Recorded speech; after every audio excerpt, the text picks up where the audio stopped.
Hello class, कैसे हैं आप लोग। चालू करते हैं आज की क्लास। आज का हमारा क्लास है बदलता समाज, नई जातियां और श्रेणियां के बारे में बात करेंगे। बदलता समाज। अब ये बदलते समाज का मतलब क्या है। जैसे जैसे जनजाति लोग, मतलब कि जो घुमंतू जनजातियां होती है, जैसे जैसे घुमंतू जनजातियां किसी जगह पर स्थिर हो जाएंगी, मतलब कि वह लंबे समय तक एक ही जगह पर रहना चालू कर देती है। तो चालू कर देने के बाद हमारा जो समाज होता है, उस समाज में बदलाव देखने को मिल जाते हैं। तो अब यही बात करेंगे कि बदलाव कैसे होता है। जब बदलाव होते हैं, मतलब कि समाज बनता है, तो कुछ नई नई जनजातियां जातियां पैदा होती है और कुछ नई नई उनकी श्रेणियां पैदा होती है। तो आज हम इसी टॉपिक के ऊपर बात करने वाले हैं क्लास।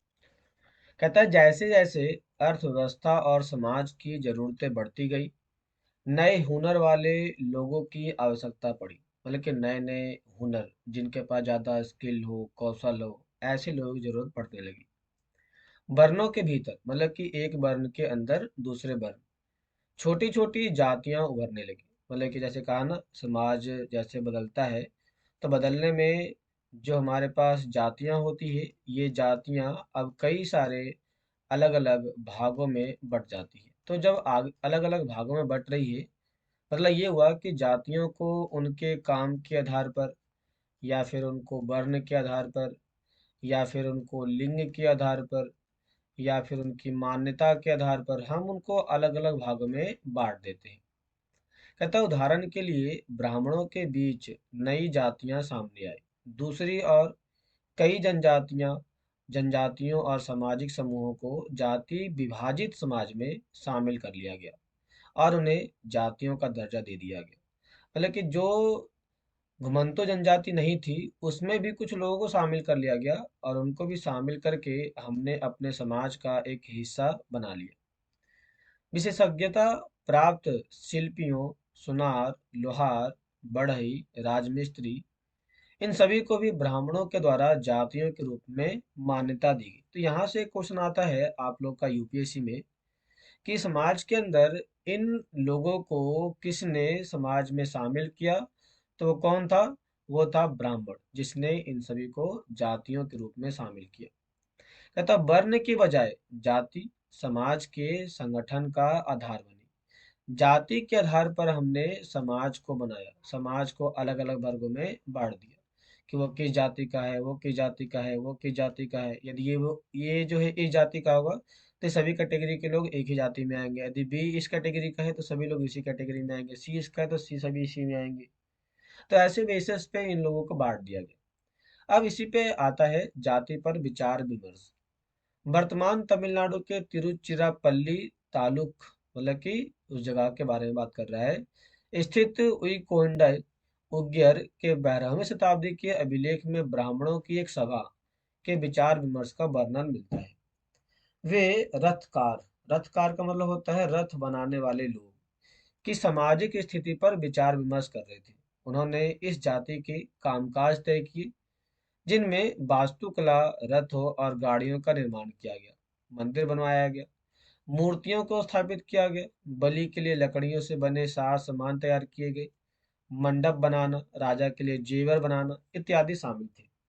अब जब इन प्रकार के लोगों को यहाँ पर देखा गया, तो इसी के आधार पर जो तमिलनाडु के लोग थे, उसने क्या किया, तो उसने समाज को अलग अलग वर्गों में बांटने का काम किया। उनकी जाति को का बांट दिया गया।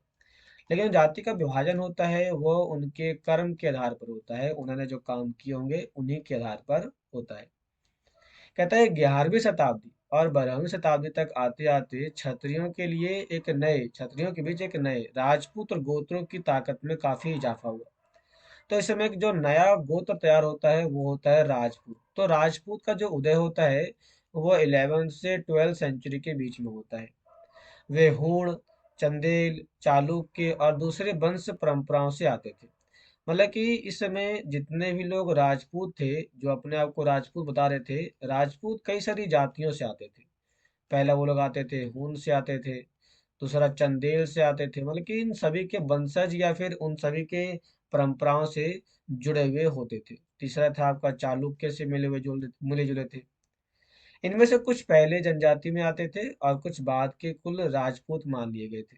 धीरे धीरे उन्होंने पुराने शासकों की जगह ले ली, विशेषतः कृषि वाले क्षेत्रों में।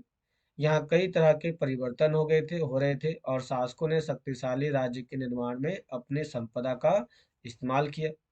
शासकों के रूप में राजपूत गोत्रों के उदय के उदाहरण का जनजातीय लोगों ने अनुसरण किया। धीरे धीरे ब्राह्मणों के समर्थन से कई जातियां जाति व्यवस्था का हिस्सा बन गई, लेकिन केवल प्रमुख जनजाति परिवार ही शासक वर्ग में शामिल हो पाए। उनकी बहुसंख्यक आबादी समाज की छोटी जातियों की ही जगह बन पाई। दूसरी तरफ पंजाब, सिंध और उत्तर पश्चिम सरहद की प्रभुत्वशाली जनजातियों ने काफी पहले इस्लाम को अपना लिया।